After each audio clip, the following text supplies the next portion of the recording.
అందరికీ నమస్కారం. నా పేరు Padmaja. Welcome to my Indian platter. ఇవాళ మనం పెసల కూర ఎలా చేయాలో చూద్దాం. మూంగ్ దాల్ అంటారు కదా! Moong dal curry which is high in protein and low in calories. రోటీస్‌లోకి చాలా బావుంటుందండి ఈ curry. So, come let's start making పెసల కూర. నేను ఈ 1 కప్ మెజర్‌మెంట్ తోటి పెసలు తీసుకున్నానండి. దీని మెజర్‌మెంట్ వచ్చి 240 ఎంఎల్. ఆ కప్ నిండా పెసలు తీసుకొని నేను ఒక 5 గంటలు నానబెట్టుకున్నాను. సరిగ్గా 5 గంటలు నానేసరికి చూసారు కదా! ఇలా బాగా నానిపోయాయి పెసలు.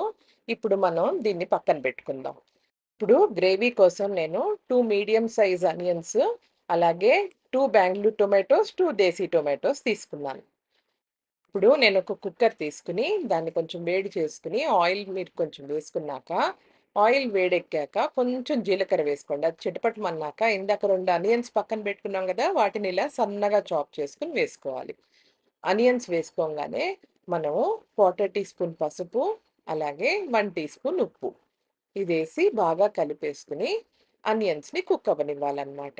ఒక 30% ఆనియన్స్ కుక్ అవ్వంగానే దాంట్లో ఒక స్పూన్ కసూరి మేతి, ఒక స్పూన్ ధనియాల పొడి, అలాగే 2 green chillies paste, 1 spoon of red chilli powder, 1 spoon of garam masala ఇవన్నీ వేసుకొని బాగా కలిపేసుకోండి.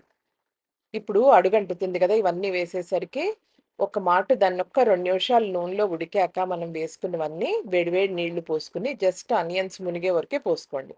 పోసుకొని ఇది ఆనియన్స్‌ని మన మసాలా అంతా ఉడకాలనమాట. అది బాగా ఉడికాక ఒక స్పూన్ జింజర్ గార్లిక్ పేస్ట్ వేసుకోండి. ఇది మీరు ముందర కూడా వేసుకోవచ్చు మనం మసాలాలు వేసినప్పుడు. సో, జింజర్ గార్లిక్ పేస్ట్ వేసి, మనం ఇప్పుడు 4 టొమాటోస్ పక్కన పెట్టుకున్నాం గదా!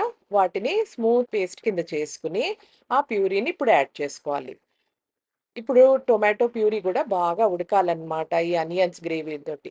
అది బాగా ఉడికి ఆయిల్ సెపరేట్ అయ్యాక, అప్పుడు మనము ఈ పెసలు మనం నానబెట్టి పక్కన పెట్టుకున్నాం కదా! వాటర్ డ్రైన్ చేసేసిన పెసలు, ఇప్పుడు ఈ కుక్కర్‌లో వేసేసుకొని, దానికి సరిపడా నీళ్లు పోసుకోవాలి.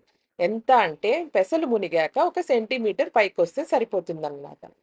పోసుకొని జస్ట్ ఒకటే విజిల్ మీడియంలో పెట్టి 1 విజిల్ రానిచ్చేసి ఆపేసేస్తే పెసలు ఉడికిపోతాయి. సరిగ్గా ఒక విజిల్ వచ్చిందండి. ప్రెషర్ కూడా బాగా రిలీజ్ అయిపోయింది. ఓపెన్ చేసి చూస్తే పెసలు చక్కగా ఉడికిపోయాయన్నమాట. కాపోతే కొంచెం దగ్గరగా వచ్చింది కూర. అందుకని మీరు వాటర్ కొంచెం అడ్జస్ట్ చేసుకొని మీకు కావాల్సిన కన్సిస్టెన్సీ వరకు ఇప్పుడు ఒక్క మాట టేస్ట్ చూడండి. టేస్ట్ చూసాక మీకు సాల్ట్ కానీ, ఏమైనా కారం కానీ కావాలంటే ఈ టైంలో వేసుకోవచ్చు. నేను కొంచెం ముందర ఉప్పు తక్కువేశాను కదా! అందుకని ఇప్పుడు కొంచెం ఉప్పు వేసుకొని నేను అడ్జస్ట్ చేసుకున్నాననమాట. అంతేనండి కూర. చాలా సింపుల్ అండ్ వెరీ ఈజీ. అన్నీ కుక్కర్‌లోనే అయిపోతాయి మనకి. ఇన్ని గిన్నెలు వాడాల్సిన అవసరం లేకుండా. సో, మనం కొత్తిమీరతో గార్నిష్ చేసుకొని, మనం డిష్ ఔట్ చేసుకుందాం. చూసారు కదా! ఎంత ఈజీయో అండ్ అంత హెల్తీ కూడా. సో, మీరందరూ ఈ కూరని తప్పకుండా ట్రై చేయండి. చాలా డెలిషియస్‌గా ఉంటుంది. సో, మీకు ఈ రెసిపీ కనుక నచ్చినట్టయితే please like, share and subscribe to my channel for more such videos and thank you for watching my Indian platter.